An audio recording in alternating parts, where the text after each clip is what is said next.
The last time there was this much hoopla around a Christopher Nolan film, it was Oppenheimer, which cleaned up at the Oscars in 2024, taking home 7 Academy Awards, including Best Picture and Best Director. This time, Nolan has shot an entire film in IMAX and assembled yet another all-star cast. Will he do it again? It's The Odyssey. I'm Ronald Young Jr., and I'm leaving the theater.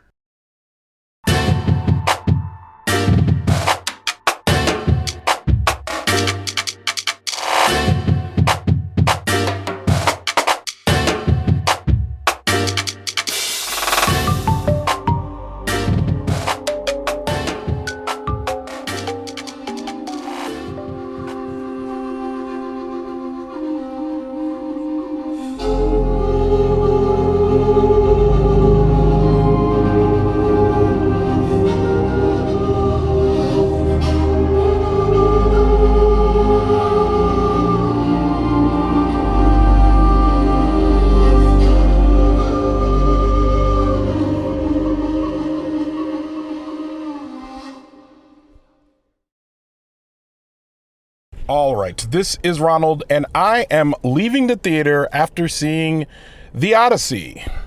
The Odyssey. Written and directed by Christopher Nolan, starring Matt Damon, Tom Holland, Anne Hathaway, Robert Pattinson, Lupita Nyong'o, Samantha Morton, Zendaya, and Charlize Theron. Per usual, for a complete listing of the cast and crew, go to the link in our show notes because I definitely left some names out. I am not here alone. I am watching this screening in LA, or I just watched this screening in LA, and I'm here with Rosie Knight. Rosie Knight. Welcome to the show. Longtime fan, first time guest on the... Nope, I didn't land that well. Anyway, I'm glad you're here. How are you? I'm glad to be here. It's very fun to watch that, and it's nice to be reunited after Pop Culture Debate Club, which we did a couple of times together. Good pull. We don't talk about that show here, but it's okay. I'm not hurt or anything. It's okay. No, I'm going to leave it in there. I need everyone to know my pain. All right, so The Odyssey is Christopher Nolan's reimagining, making of Homer's classic The Odyssey. Which is a bunch of Greek mythology and stuff. You probably learned about this in school. This plot follows Odysseus after he fights in a war against the Trojans, and he has to take the long way home because he keeps getting lost. Meanwhile, his wife and son are trying to fight off people who are trying to usurp his throne home in Ithaca. Okay, that is the plot of the movie. Rosie Knight, what did you think of this film? Okay, so I do hate to say this is a tough day for me because I am, as most people know who recognize my voice, I am a Christopher Nolan cynic, let's say. But I gotta say, I actually thought the movie banged. I loved it. It's very annoying. I actually thought it was like incredible, and it was very tailored to my exact taste. So yes, I went in with low expectations, and I was honestly pretty blown away. The IMAX of it all was amazing too, to see a full movie in IMAX for the first time ever. It's so funny because about a third through the movie, I was like, this movie's stupid. And then halfway through the movie, I'm like, ugh, what are you doing? And then somewhere in that last third, I was like, yo, this movie is incredible. What is happening here? You're absolutely right. I feel like there was a part of me that said, I don't think the writing of this movie is that great, but I think the execution of this movie, like what you actually see on screen, which is more than just the lines that they're delivering. And there are some banger lines in here, but there was just a lot of parts of story that I was questioning pacing and all that. But then again, when they get to the point that they're trying to make, it gets a lot better. That being said, there's a lot of this that kind of reminded me of Inception, of a man trying to get home to his kids, and emotionally the beats felt a lot like Inception. I don't know if you caught that. Well, I will just say, I don't know if you've ever watched any other Christopher Nolan movie, but that's basically every fucking movie he makes. Like, it's always about a dad going back to his kid. A wife has died. I have to say, I actually think the constraints of the 2,000-year-old plus poem, which is like, this epic that was written probably by hundreds of people over like hundreds of years, so it's kind of hard to adapt. I found those constraints kind of helped him because, like, he couldn't kill Penelope. Like, just don't do it. Like, that's not in the story. Do the story or whatever. You're sorry if it actually is, and he changed that, but good for you. So no dead wife. Yeah, it definitely has a lot of his usual themes, family. I think the big thing that stuck out to me, though, and I was actually talking in my X-Ray Vision group chat about this already, it's definitely like a very heavy anti-war movie, and I think that is a reaction to Oppenheimer, where he thought he was making an anti-war movie, but he actually wasn't, and it ended up being way more kind of controversial. But the big thesis of this movie is definitely like an anti-war movie, which I was not expecting. And I felt, for me, the movie worked, but I was speaking to some other friends outside who had similar issues, like you said, with pacing.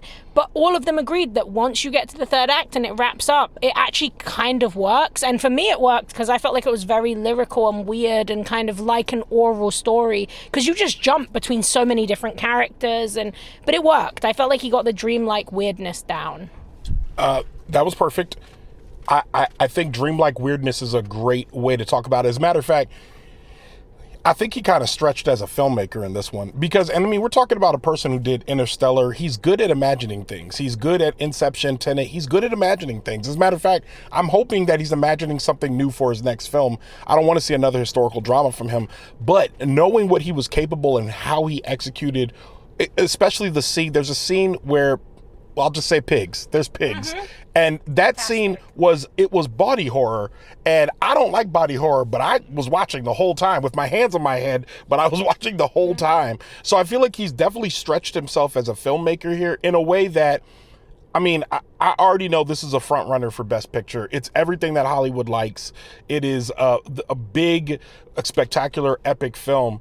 I think my only quibbles with it really come down to things that took me out of the movie several times. Every now and then, Telemachus, played by Tom Holland, is just like, "Hey, mom, so and so and so," and I'm just like, "What do you mean, mom?" Okay, let's talk about this, because this is actually something really interesting that Nolan decided to do. So, there was a recent adaptation of the Odyssey, which was the first woman to ever adapt the Odyssey, and it was very like plain language, and she also changed it to iambic pentameter, which is the Shakespearean kind of thing rather than how Grecians would have said it.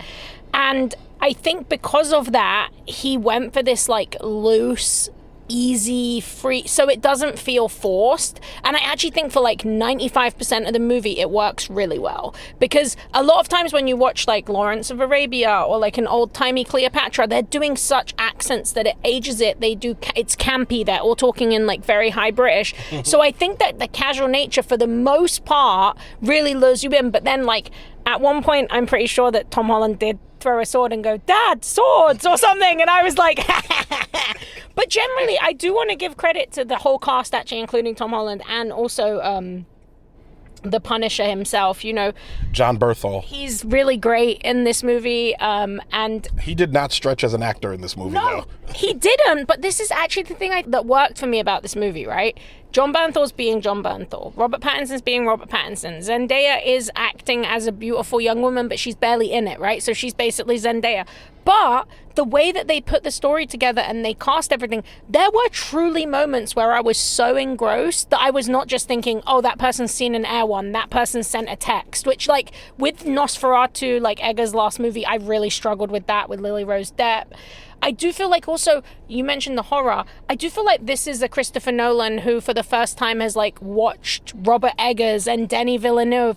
It feels so influenced by Dune in a really positive way. Like I feel like this and Dune 3 coming out this year is going to tip us onto a kind of period piece, swords and sandals, grand epics. Because Hollywood's been wanting to do this since the 50s, but it has always struggled. Always struggled. I agree. And I think I don't know. I'm not a sword and sandals guy, but I will say the one thing that this does well is it could have ended as just a sword and sandals movie. But I think what Dune does well and what movies like this do well is that they state their ethos enough. and they land their ethos enough that you realize, oh, this wasn't about the war. This wasn't about, we're not going to see like 50 dudes painting abs on their stomachs saying, ooh, like from 300. This is like, they're basically saying, no, there's something else going on here. Because by the time this movie gets to state its point, where he's kind of like when he's talking to his wife at one point in the movie, and he starts to kind of state the ethos of the film, I was blown away. Because at some point he says 10 years of rage flew into Troy in one night. And I was like, oh, no. And then as they start showing you, it was just such, first of all, it was remarkable restraint, because you really think that you're just seeing vignettes the whole time. But when they actually get to the point, you realize that this was all done with intent, which immediately makes me want to watch it again. That being said, I need Hollywood to understand that. I need Hollywood to say, hey, this isn't just sword and sandals. We're actually making something that's good here, and that matters, and that's what Dune and movies like this do. Yeah, I think like with any genre stuff, that's like the big issue that Hollywood often has, is like the same we're seeing it right now with the Backrooms, where it's this idea of like, oh, quickly find someone on YouTube, right? Like find something like on YouTube. But it's like, Kane Parsons is a once in a generational talent who's like 16 years old, who made a super weird movie. Like, you can't replicate that. But what you can do is support independent artists, right? So this is the same thing, where it's like, what you can do is give artists with a vision a lot of money to do great genre stories that can be analogous. Because something I did not expect from Christopher Nolan, who, by the way, in the past, I have complained a lot about his tendencies to be like, he's not a very international caster. And when he is, he doesn't usually do a great job with Dunkirk. He really missed the mark on that historically. I felt like he was learning from a lot of his own mistakes. Like, this was a cast that looked how I would A, want to see a fucking movie look, but B, also like, this is what it would be like in ancient Greece. Like, think about trade routes, think about pillaging and raping. Like, it's going to be diverse. I think there's a lot of choices he makes that is going to make this age so much better than a lot of his other movies. I actually think a lot of people are going to say this is his best movie. And I do think they're probably right. I only have a couple of Christopher Nolan movies I'm a fan of, but this is definitely, now I've probably got 3, with this. It's funny because by the time I walked out of it, I enjoyed it.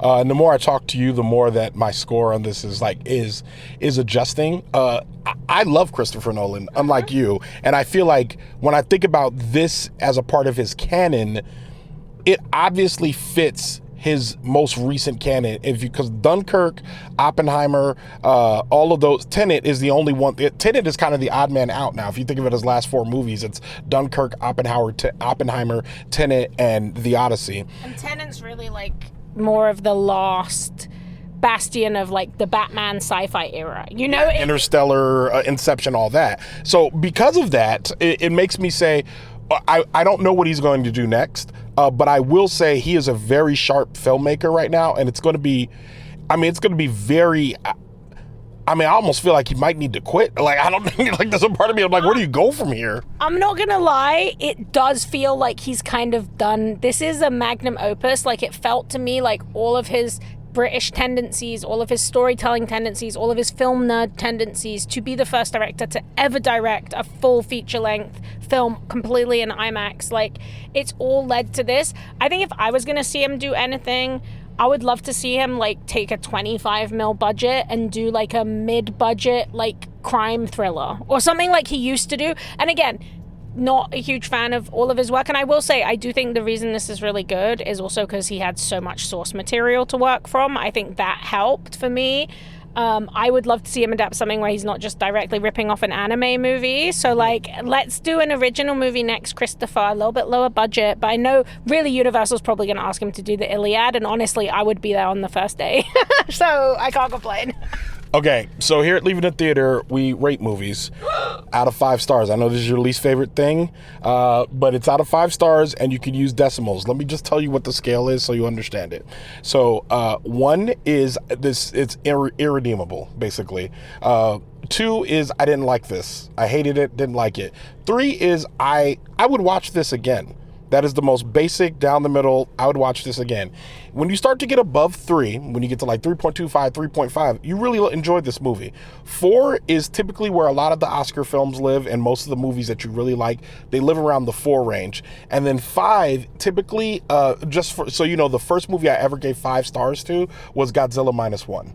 And I also gave it to the one with Lupita and Nyong'o as the robot, the wild robot, also got 5 stars. So there's movies that are just so satisfying that their imperfections are not outweighed by how I feel when I move out of them. Those are movies that get 5s. So now you know the ratings, 1, 2, 3, 4, 5. You can use decimals if you need them. What would you rate this movie out of 5 stars? No, I think going by your rating, I think just being objective, being sensible, I mean, this is like a solid 4-star movie for me. I think I would highly recommend people go and watch it. I think the cinematography is amazing. I was not bored, even though it's fucking long. That I like the weird choices, and I do feel like it pays off. I do feel like maybe some people would leave. So I'm not giving it a 5. It's not perfect, but I do think it is definitely much better than just good. So let me just say something about you that I think is incredible. You are a very sharp reviewer, and you understand things very well, and you're very good at articulating things, and you're very fair when you don't like things, because I know you don't like Christopher Nolan. And I know that because when I was sitting here, I was trying to think of what my score was going to be. And when I walked out of this film, I thought, this is a 4-star movie. 4 right down the middle. And I wasn't sure what you were going to say because it seemed like you enjoyed it more. So I'm like, where could it be? Where could it land? And you just solidified that, yes, it's 100%. This is a solid 4-star movie. 100%, 1, 2, 3, 4 stars out of 5. I don't think it's more. I think a lot of critics are going to lose their minds and give it, like, it's probably going to have a 95, 96% Rotten Tomatoes score. I wouldn't be surprised if it's even higher than that. They're going to be run with that. I think it's a 4-star movie. I think you set your expectations saying, I'm going to go see a very good movie, get your popcorn. It's 2 hours and 52 minutes long. There was some times where you felt every minute of that 2 hours and 52 minutes. But what it does in that time, it's good. And then we sit at the end and we saw the credits. The credits are less than 6 minutes long, less than 7 minutes long, which you pointed out was probably because they used a lot of practical effects. They didn't use a lot of houses and digitals and all that, which have all these staffs that make the credits much longer. So one last thing I'll say before I go. What did you think of Ludwig Göransson's score? I did love it. I'm a Ludwig fan. It was obviously very Dune influenced, very Hans Zimmer influenced. I think what I really liked about it was the more electronic elements that he brought in. That kind of brought something new to it for me. And I think that is something, what I liked about this movie, and the reason it is that 4 for me is there is unique, it's not an original film, we've seen Greek myths, but there is unique choices that are made throughout that makes it very satisfying and enjoyable. And I think the score is one of them, because it would have been very easy to go John Williams, Danny Elfman even, classic, and it's so much weirder, and I think it worked. I absolutely agree. And with that, Leaving the Theater is a production of Oh It's Big Rod Studios. I mixed this episode, and per usual, I am working very hard. I am currently in LA right now. By the time you're hearing this, I will be on my way to New York because I am recording a new podcast. I have not announced it yet, but I am announcing it very soon. You can only hear that announcement on Patreon. They are going to know the truth. They are going to know exactly what's going on. Patreon is a very good source of support for me because I'm working hard putting out all of these episodes of Leaving the Theater for you. Sometimes it's harder than it looks, even though I know I make it look easy. It's real labor. It's a labor of love, but it's labor. Still labor. If that means something to you, go to patreon.com/ohitsbigron or go to the link in our show notes. Show art from Heather Wilder. Theme music by the mysterious Breakmaster Cylinder. For more information about the Odyssey or Rosie Knight, check out our show notes. You can follow me on Instagram, Blue Sky, TikTok, Threads, or Letterboxd at ohitsbigron. That's at OHITSBIGRON. You can find out more about this show and other Oh It's Big Ron Studio shows by following us on Instagram at Oh It's Big Ron Studios. Leaving the Theater will be back soon. Thanks for listening, and thanks for being on the show. Thank you for having me.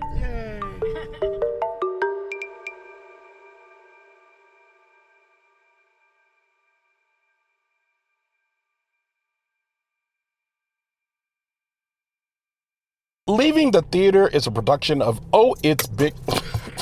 I was just trying to do a cheery point, and instead I just ate you with my expensive... I'll get it for you. Sorry.